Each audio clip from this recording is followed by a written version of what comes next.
channel. Today we are covering SC-300 Microsoft Identity and Access Administrator. To find the complete list of questions and answers, please go to the playlist link provided in the description. If you like this content, please like and subscribe to our channel.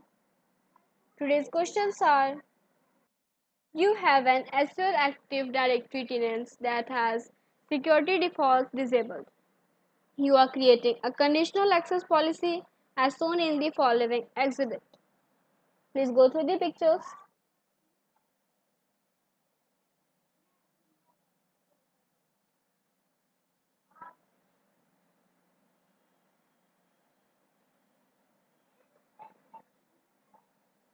Use the drop-down menus to select the answer choice that completes each statement based on the information.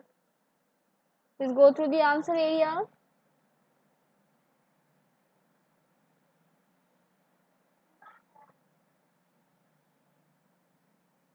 And the correct answer is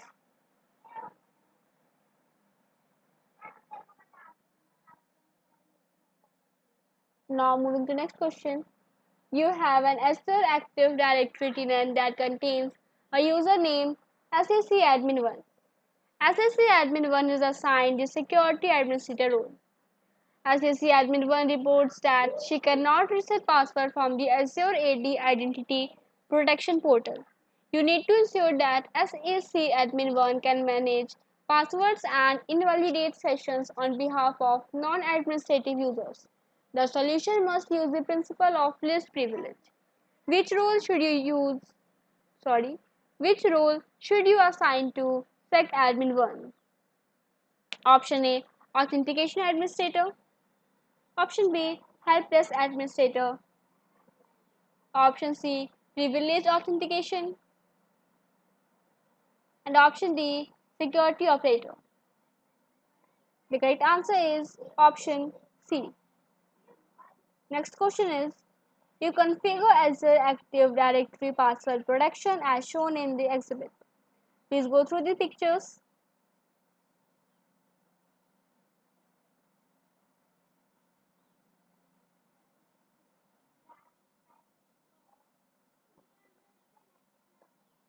Which password will be blocked? Project ITW@3 and T@ILW1 and only. Option B: CONTOSO only. Option C: CONTOSO, project litw@RE and T@ILW1 and D. Option D: CONTOSO and T@ILW1 and D only.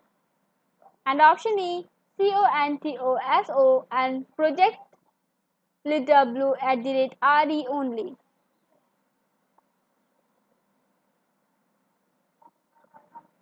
The correct answer is option C.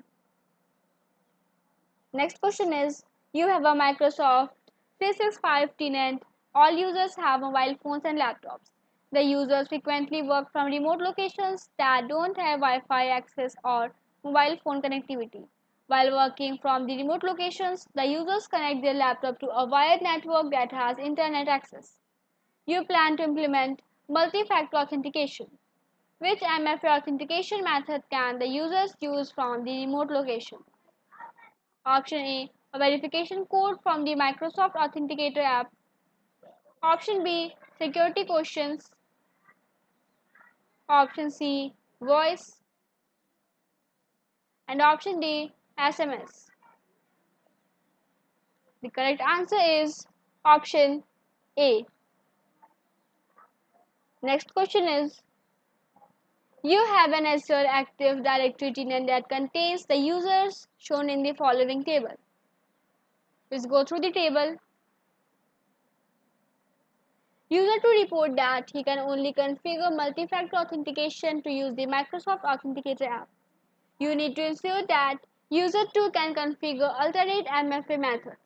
Which configuration is required and which user should perform the configuration? Please go through the answer area.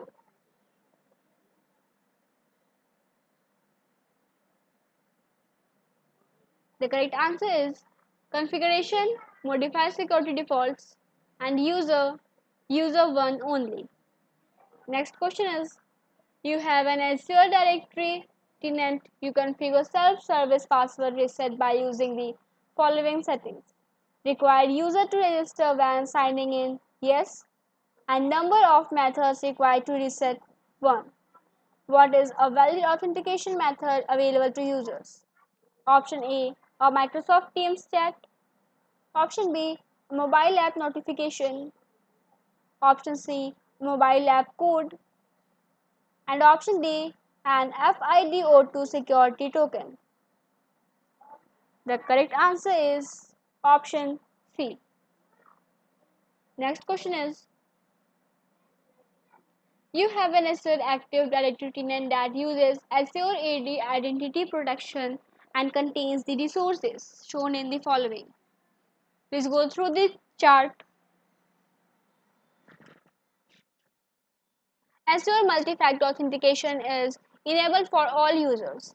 User 1 triggers a medium severity alert that requires additional investigation. You need to force user 1 to reset his password the next time he signs in. The solution must minimize administrative effort. What should you do? Reconfigure the user risk policy to trigger on medium or low severity. Option B, mark user 1 as compromised. Option C, reset the Azure MIFA registration for user 1. And option D, configure a sign-in risk policy. The correct answer is option B. Next question is, you have an Azure Active Directory tenant that contains the users shown in the following table. Please go through the table. Assignments. Users group 1. User risk low and above. Controls. Access, block access. Enforce policy on. In Azure AD Identifier Protection, you configure a sign-in risk policy that has the following settings. Assignments. Users group 2. Sign-in risk low and above. Controls. Access require multi-factor authentication. Enforce policy on. For each of the following statements, select yes if the statement is true, otherwise select no. Let's go through the statements. And the correct answer is, user 1 can sign in from an anonymous IP address, yes. User 2 can sign in from an anonymous IP address, no. User 3 can sign in from an anonymous IP address, no. Now moving to next question. You have an Azure Active Directory tenant. You configure self-service password reset using the following settings. Require users to register when signing in, yes. Number of methods required to reset, 1. What is a valid authentication method available to users? Option A, an email to an address outside your organization. Option B, a smart card. Option C, an FIDO2 security token. And option D, a Microsoft Teams chat. Correct answer is option A. Thank you.